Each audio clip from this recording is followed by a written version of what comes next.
What's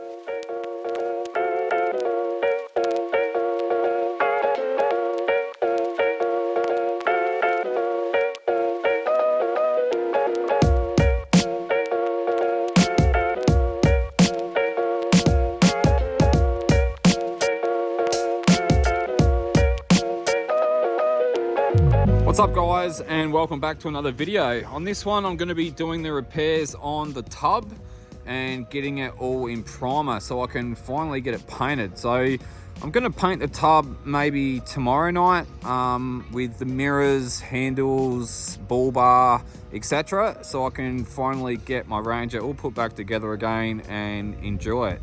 So look, I'm pretty happy with the colour. Yeah, it laid down super nice. It was pretty easy to paint considering. So I guess we'll go and have a look at the tub and see what needs to be done on it. So if you would have seen my last video, I used a whiteboard marker and I went round and circled all the damage, so then I knew exactly what I needed to do and where to do it. So on this one, you can see there's quite a few scratches and stuff. A lot of them, especially like these ones here, I don't think I'm going to be able to sand out. So chances are I'll be priming it. I haven't actually had a good look inside yet. I don't even know if it's got a tub liner. Oh, there is a tub liner in there. So there's a tub liner in it. Looks like there's a lot of glue left on this quarter panel from stickers. So we should be able to get that off with some wax and grease remover, if not a rubber wheel. Looks like we've got some bare metal showing there with some rust, which is a little bit not exactly what I wanted. Now this tub is a second tub that I got. The first one had a lot of damage on the back panel here. Now the rear bumper does like cover it, but kind of didn't want to bloody do a heap of repairs on it. I paid 750 bucks for the tub and hard lid, and I said to the guy that like I'm paying 750 for a tub with no damage on it. If I get a damaged tub, well, it kind of defeats the purpose of spending 750 bucks. I could have gone and spent 200 bucks and got a tub with damage on it and then just repaired it. So I managed to get a second tub out of him and some tail lights and another tailgate, etc. The tail lights are all broken. This one here has a big scratch all the way through it, and this one here is all smashed. So not overly that concerned about it, but I just want to have a really good look at it, get it down. I wouldn't mind taking a pallet out and getting it a little bit lower so like it's a little bit easier to work on. I haven't even really had a look inside this one yet. So yeah, it's not the greatest in there, is it? So it needs a good like pressure wash and gurney out. It does look a lot smaller than the other one. I don't know if this is like different or what, but anyway, it is what it is. So we'll go get the forklift and we'll take a pallet out and we'll start getting into the repairs. So I've circled where the dents are like I've done in my previous video. I've also put a letter P on the panel in a couple of areas, and that's to tell me that I should be able to give it a sand and just prime that area and it should fix the little dent. Ideally I didn't want a tub that was so bloody damaged. There's so much scratches. It's like they don't care when they get these tubs. They just throw them on the back of a truck and like call it a day. Anyway, it is what it is. So we've got a few areas to fix on it. We've also got a few stickers which we're going to be like removing.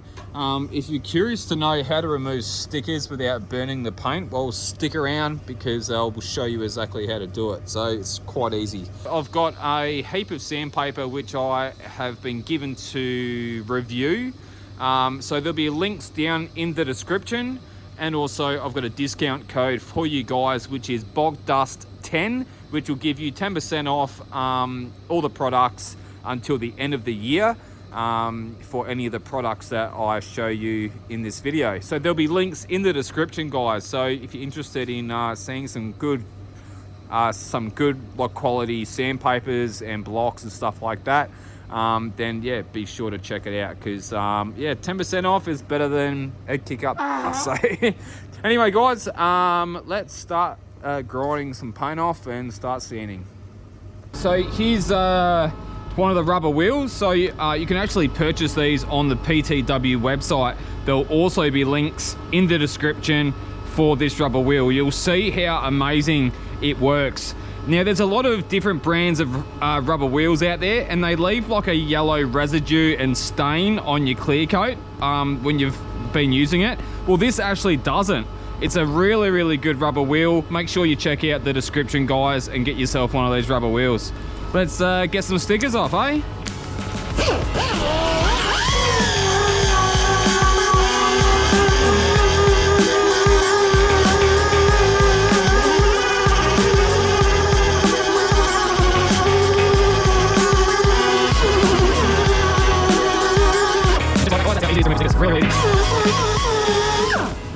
That's it, look at that, brand new. So we'll do the other side.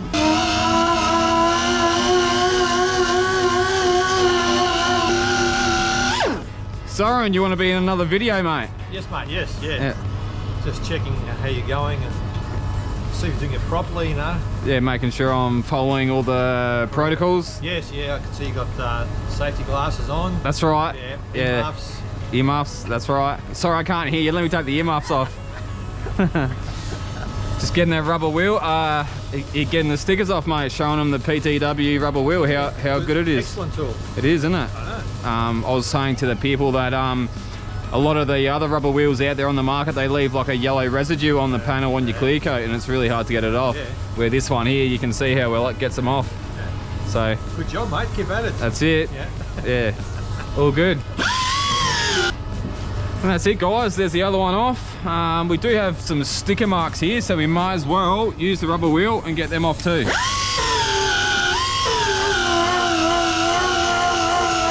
Sometimes you'll be there for ages with like wax and grease remover trying to get that stuff off. A couple of seconds with a good quality rubber wheel and all your problems are solved. Look at that, bloody brand new.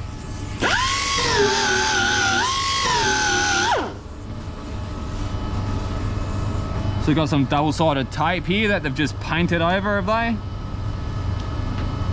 Oh, rubber wheel it.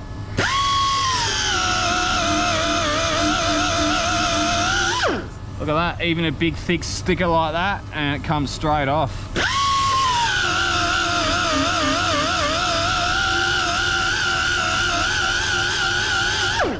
Look at that, bloody beauty. All right, so we've got a bit of surface rust there, so I'll just use the roll lock. I've got some 80 grit on there.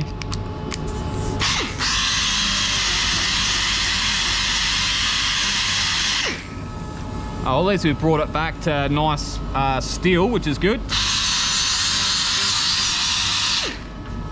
Beauty. All right, I've wiped off a lot of the whiteboard marker though.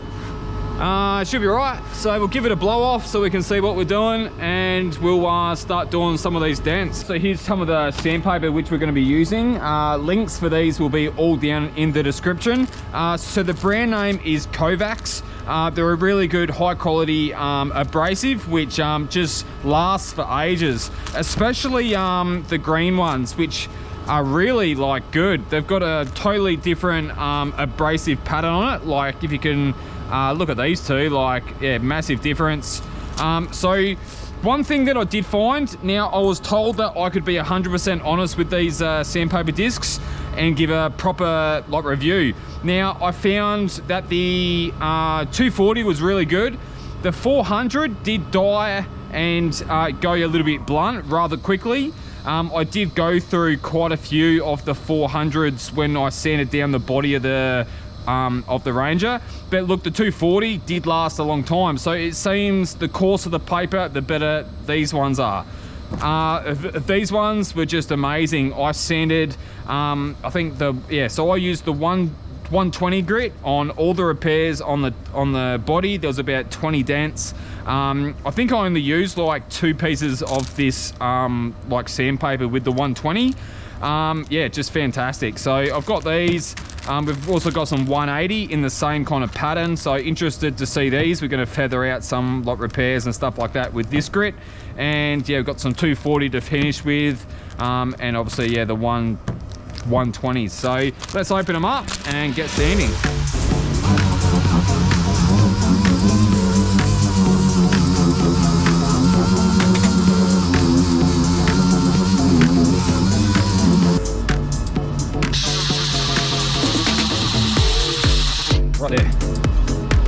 feather out those paint edges.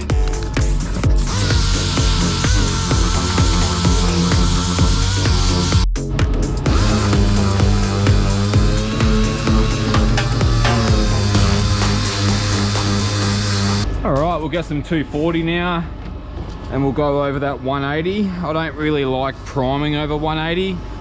That's not to say that you can't, it's just a personal preference.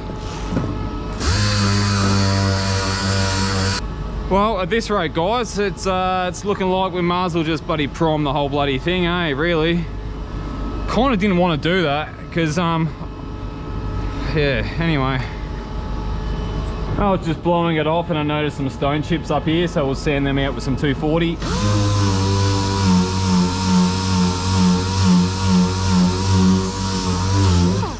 Like that, don't need to get too carried away with it.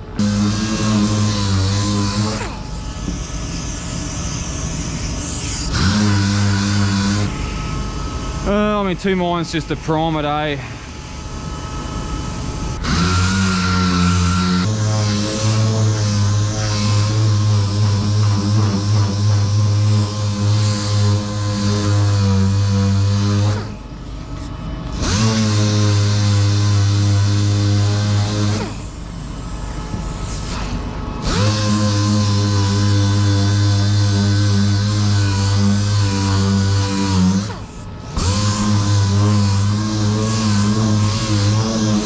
Isn't it funny how I wasn't going to prime the other side, but found a heap of stone chips and decided to prime the whole side.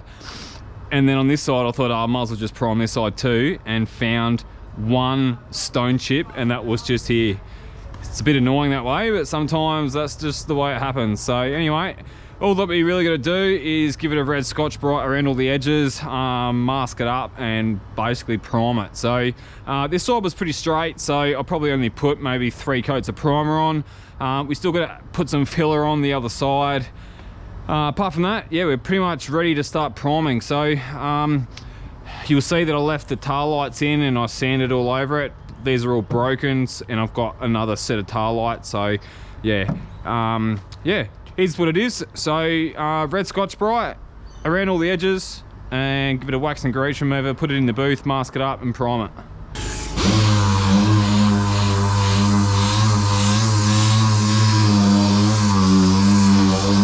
Anyway, we'll get some tape and we'll start masking this up. So I'm not going to show you the masking, guys. It's pretty self-explanatory. We'll snap to it all masked up right now. And there you go, guys, all masked up, and we're pretty much ready to give it another wax and grease remove and start the priming. So we will be using the DNA Paints HS primer. So the ratio for that is 4:1, and you can reduce it all the way up to 1 part if you want, and use it as a wet on wet primer or surfacer. So I'll be mixing the primer at a ratio of 4:1 to roughly 10% of lot reducer. So just got to go around and just double check our masking, and I've found a bit of a hole here, so we'll just quickly mask that up right on that edge of the panel there, right on the body line.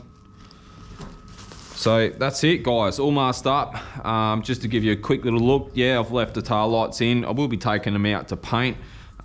We have missed a bit of masking here, so we'll just mask that up. So yeah, we're pretty much ready to go, guys. So let's go jump in the paint room. We'll basically just mix up our primer, throw it in the gun. We do have a couple of shiny little areas, so I will be going over it again, over the shiny areas, and just make sure that it's all scuffed up. So there's a bit of shiny paint here, and I think from memory, it might be on the other side, there's some shiny areas over there. So yeah, so as you can see, we've masked it all up. We've covered all the basically the areas with plastic. We're right to go. So yeah, let's mix up our primer and hit it.